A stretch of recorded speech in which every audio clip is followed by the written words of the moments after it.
Assalamualaikum warahmatullahi wabarakatuh, sahabat penghuni ruang hati semua. Apa kabarnya? Semoga tetap sehat dan baik-baik aja. Alhamdulillah kita udah masuk pertemuan keberapa ini ya? Oh, keempat, betul. Pertama kita bahas soal apa itu filosofi ya.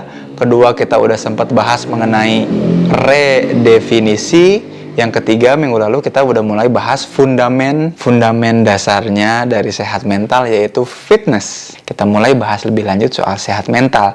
Kenapa sehat mental penting? Karena fungsi berkumpulnya kita di grup FRH ini, di FRH Family, adalah untuk jadi support system supaya kita saling menguatkan, membantu, mendorong, memfasilitasi teman-teman supaya ada di level sehat mental. Gitu. Saya ulas sekilas ya, minggu lalu itu kuncinya bahwa sehat mental itu yang penting adalah fit. Kalau tubuhnya sehat, fit antara badan dengan aktivitasnya. Jangan sampai kemampuan badan segini, aktivitasnya di sini. Maka berarti otomatis kita harus sering olahraga supaya badan kita staminanya, strength-nya fit sama apanya? Aktivitasnya. Atau kebalik, badan kita fit untuk melakukan sesuatu yang bagus, yang oke, yang banyak, tapi aktivitas kita dikit, mager, jadinya kita diem aja. Lama-lama tubuh ini akan membusuk, jadi turun kondisinya. Nah, ini harus difitkan dari segi fisik. Mental pun gitu. Kita harus fitkan nih antara apa? Antara harapan dengan kenyataan. Jangan sampai harapannya ketinggian, kenyataannya nggak ngejar harapannya. Gitu ya. Atau kebalik. Nggak punya harapan sama sekali, padahal dia bisa lebih dari itu. Maka kita harus fitkan. Nah, fungsi teman-teman di FRH Family, mudah-mudahan dengan sering sharing, cerita, punya kenalan di situ, kita saling bantu, saling fasilitasi untuk tetap berada di area yang fit. Jangan sampai yang salah satu itu lebih tinggi dari yang lain. Fit gitu. Harapannya, ke depannya nanti ketika udah fit nih, kita bisa naikin level kemanfaatan dan keberkahan kita naik terus. Saling menularkan kebaikannya naik terus. Jadi fit dulu, lama-lama kita naikin level fitnya. Gitu ya, secara fisik dan juga mental. Jadi minggu lalu itu kata kuncinya fit. Dengan tahu fit itu, seenggaknya teman-teman bisa mendeteksi sendiri bahwa aku kayaknya ada sesuatu deh. Coba cek, nggak fit kayaknya antara harapan dan juga kenyataan, keinginan dan kenyataan itu nggak fit. Nah, kita tinggal cocokkan. Kalau masih bingung gimana caranya, ada support sistemnya untuk bisa diskusi, saling bantu, dan asik banget membuat kita ada di area ini. Sampai sini mudah-mudahan jelas dan paham. Dan itulah fungsi adanya FRH Family. Jadi keluarga untuk bisa saling dorong support system supaya kita sama-sama berada di titik sehat mental gitu. Nah, selanjutnya kita akan bahas apa ya terkait sehat mental. Nah, kita akan mulai pembahasannya. Tapi sebelum kita bahas pembahasan selanjutnya, saya mau ngasih banyak-banyak apresiasi dan terima kasih buat teman-teman yang udah sharing, udah menimpali dan bantu temennya yang sharing dan curhat. Penting banget, jangan malu untuk curhat. Nggak apa-apa banget loh curhat, walaupun itu receh banget, sederhana banget. Tanyain aja, sharing aja supaya kita bisa saling bantu untuk naikin itu. Minimal buat yang curhat itu membuat kita sadar kita lagi ada di titik mana, supaya kita sadar juga dan orang lain bisa dapat insight dari itu. Jadi jangan pernah ragu, dan makasih banget untuk yang udah sharing dan juga bantu temannya untuk ngasih solusi di situ. Memang tujuannya kita untuk jadi support system, saling bantu untuk bisa tetap di level sehat mental. Baik, di video ini, di pertemuan ini, kita akan bahas kemampuan apa yang harus kita punya supaya kita bisa memfitkan apa-apa yang memang harusnya difitkan. Jadi, kemampuan apa yang harus kita punya supaya kita bisa tetap sehat mental. Nah, setidaknya ada 2 kemampuan yang membuat kita tetap berada di level sehat mental. Jadi kemampuan pertama adalah kemampuan yang disebut dengan sabar. Sedangkan kemampuan kedua adalah bersyukur.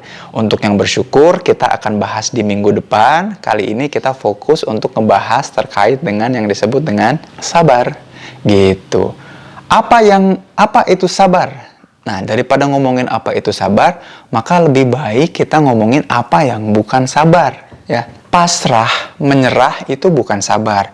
Jadi kalau kita lagi jalan atau kita disakiti sama orang, kita diem aja, itu bukan sabar. Jadi bukan pasrah, bukan menyerah. Sabar itu bukan itu. Jadi sabar itu perilaku aktif, makanya disebut kemampuan, ability, kemampuan. Kemampuan ngapain? Sabar itu kemampuan kita untuk tetap punya sikap yang positif dan juga perilaku yang positif atas kejadian yang dialami.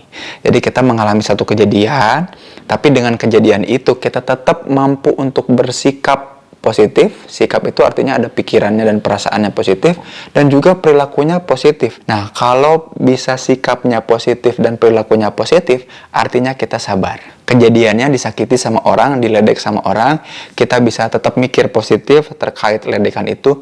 Mungkin dia lagi PMS, mungkin dia lagi sulit hidupnya sehingga yang keluarnya kata-kata kasar, dan tetap positif sama dia, mendoakan dia, itu lagi sabar. Dan tetap berbuat baik sama dia, itu jadinya sabar, ya. Kemampuan untuk bisa tetap punya sikap positif dan juga perilaku positif, itu namanya sabar. Bukan sabar namanya kalau menyerah, tidak berdaya dan lemah. Itu bukan sabar, itu pasrah. Beda banget sama sabar. Maka orang yang sehat mental, orang yang bisa fit adalah orang yang mampu bersabar. Dia tahu bahwa keinginannya lebih tinggi daripada kenyataannya, tapi dia masih bisa membangun sikap positif terhadap ini. Kemudian dia masih mampu melakukan perilaku yang positif karena adanya kesenjangan ini, maka lama-lama akan jadi sehat mental karena kemampuan sabarnya itu.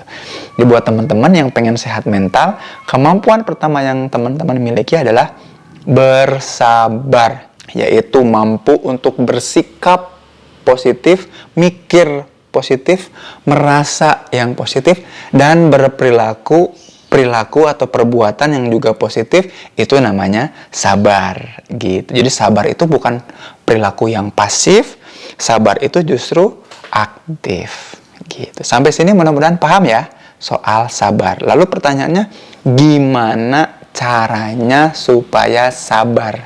Apa langkah kunci untuk tetap sabar? Yuk kita simak apa langkah kunci sabar. Oke, sekarang saya akan ajak teman-teman, saya akan sharing ke teman-teman ada 5 langkah kunci untuk bisa sabar.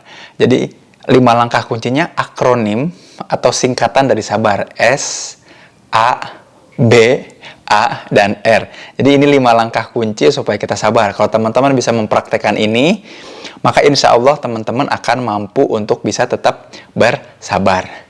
S, yang pertama adalah sadari bahwa apapun skenario yang Allah kasih ke kita, yang Tuhan beri pada kita adalah skenario terbaik.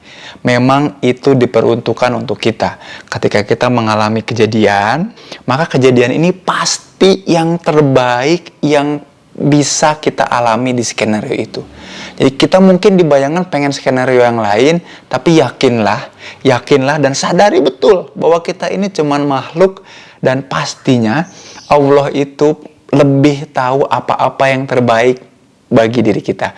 Maka kejadian yang dikasih pasti selalu yang terbaik. Ini langkah kunci pertama. Kalau ini gagal kita untuk sabar. Maka selalu sadari bahwa skenario yang terjadi pada hidup kita, semalang apapun kejadiannya, serumit apapun kejadiannya, sesulit apapun kejadiannya, itu udah yang terbaik loh buat kita. Sadari betul bahwa Allah itu pasti sutradara terbaik, penulis skenario hidup terbaik buat diri kita. S, sadari bahwa skenario Allah itu memang yang terbaik buat kita. Yang kedua, A, S, sadari bahwa skenario Allah yang terbaik. A, nah ketika sudah menyadari A, ajak diri kita untuk mencari keuntungan dari kejadian atau keuntungan atau kebaikan dari kejadian yang terjadi. A, ajak diri kita, sengaja dipaksa diajak diri kita untuk mencari, untuk ngasih list keuntungan atau kebaikan apa yang kita dapat dari kejadian yang dialami. Katakanlah naudzubillah jatuh dari motor misalkan ya, sakit, untung apa gitu ya. Dengan jatuhnya ini masih dikasih kesehatan. Ajak betul diri kita untuk mencari kebaikan dan keuntungan itu, ya. Ketika ada kejadian, ajak kita untuk cari kebaikannya dari situ. Ajak diri kita untuk mikirin kebaikannya apa. Oh, masih untung gimana? Oh, masih alhamdulillah masih dikasih apa? Ajak diri kita untuk nyari kebaikan atau keuntungan dari kejadian itu. Yang ketiga adalah B. Sadari bahwa skenario Allah yang terbaik. Ajak diri kita untuk mikirnya positif, untuk berhusnuzon sama Allah. Yang ketiga adalah bangun relasi dengan orang-orang yang positif.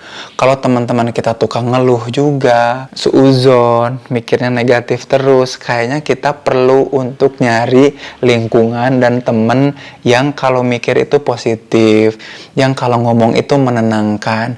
Mulai cari deh. Boleh kok berteman sama yang negatif, jangan banyak-banyak. Harus cari juga penyeimbang. Maka B, bangun relasi pertemanan dengan orang-orang yang juga positif, ya. Sadari Allah pemilik skenario. Ajak diri kita untuk cari kebaikan dan keuntungan dari kejadian. Lalu bangun relasi yang positif gitu. S, A, B.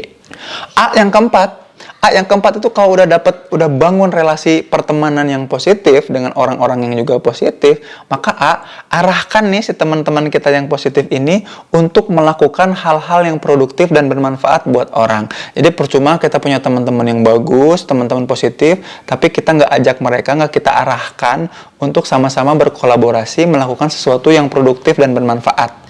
Cuman temenan doang nih sama orang baik, tapi sama orang baik ini kita nggak berkolaborasi, nggak bikin collabs untuk bisa produktif menghasilkan sesuatu yang bermanfaat. Itu rugi banget. Nah, orang yang sabar itu orang yang bisa membangun atau mengarahkan relasinya untuk berbuat produktif. Ketika ada kejadian yang menimpa, maka dia akan arahkan teman-teman positifnya untuk menjadikan kejadian itu sesuatu yang produktif dan positif dan bermanfaat buat orang lain.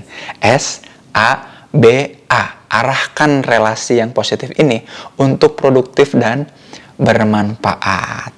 Yang terakhir R. Cara yang terakhir adalah R, resolusi. Kalau kita masih tetap gagal melakukan 1, 2, 3, 4, kita kasih solusi terbaik untuk masing-masing. Masih susah banget nih untuk menyadari bahwa skenario Allah yang terbaik. Kasih solusi apa ya supaya betul-betul bisa yakin lagi harus ngapain? Di resolusi. S, sadari bahwa Allah memiliki skenario terbaik. A, ajak diri kita untuk selalu melihat kebaikan dan keuntungan dari satu kejadian. B, bangun relasi dengan orang-orang yang juga positif, ya. A, ajak mereka yang positif ini untuk berkolaborasi pada hal-hal yang produktif dan juga bermanfaat. Dan R, terus-menerus meresolusi. Barangkali ada hal-hal yang masih bermasalah, kita kasih solusi, namanya resolusi. Mudah-mudahan dengan sabar ini dan langkah kunci yang sabar ini membuat teman-teman bisa menyeimbangkan tadi, memfitnesskan lagi antara keinginan dan kenyataan, antara harapan dan juga kenyataan, supaya kita tetap fit di sehat mental, lama-lama supaya kita bisa naikkan diri kita ke level yang lebih tinggi lagi, insya Allah. Yuk teman-teman, mari kita diskusi di grup. Kira-kira teman-teman mau cerita nggak pengalaman sabarnya teman-teman di mana, dan apa sih yang bisa kita lakukan dengan langkah kunci sabar itu? Ya, skenario Allah apa di situ? Kira-kira apa yang teman-teman lihat kebaikannya dari situ?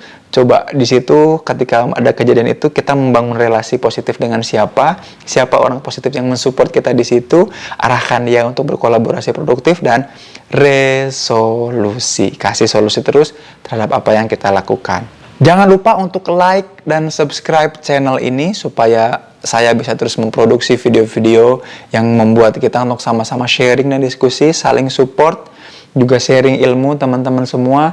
Kasih kabar kalau teman-teman kira-kira butuh konten-konten tertentu, nanti kita bahas bareng-bareng. Yuk, mari diskusi lagi di grup, kita sharing sama-sama, kita sama-sama belajar bareng ke cerita dan kisahnya masing-masing. Terima kasih yang udah menyimak sampai akhir. Sampai jumpa di minggu depan. Wassalamualaikum warahmatullahi wabarakatuh.